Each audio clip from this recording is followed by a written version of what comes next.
Imagine walking into a crowded room. You immediately feel the energy of dozens of people around you. Sounds overlap. Conversations mix. Movement is constant. People are talking, laughing, reacting, and interacting all at once. It feels alive, but also slightly overwhelming. Your brain is suddenly processing too much information at the same time. Faces, voices, sounds, movement. And in one corner there is someone sitting alone. Quiet, still, observing everything. Most people notice this instantly, but they rarely understand it correctly. Loneliness is not physical isolation. It is emotional disconnection. You can feel lonely even in a crowded room, and you can feel completely fine when alone. That state is called solitude. Solitude is not accidental. It is intentional, a chosen environment. It is a conscious decision to reduce external noise, to protect mental clarity. In silence, something changes in the brain. It stops reacting constantly and starts organizing internally, sorting thoughts, structuring ideas. Confusion begins to fade. Clarity begins to form. Ideas that were separate begin to connect.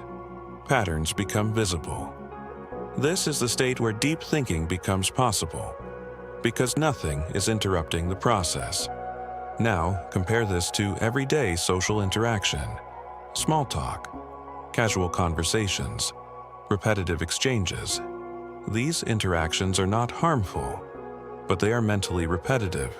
The brain continues processing even after they end, replaying tone, meaning, social cues. Over time, this creates subtle exhaustion. Not obvious at first, but cumulative. So, some people naturally step back, not because they dislike others, but because they need mental space. Space to reset. When that space exists, something powerful happens. Creativity increases, thinking becomes sharper.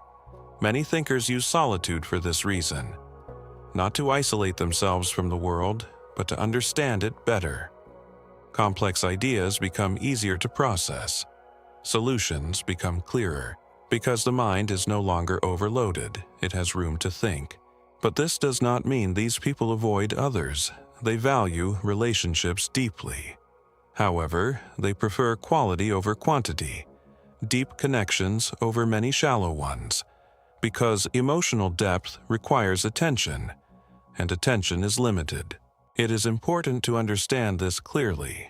Being alone is not intelligence, and being social is not lack of intelligence. They are simply different cognitive styles. Some minds function better in silence, not to escape life, but to understand it more clearly. If you enjoyed this video, subscribe for more psychology and human behavior content.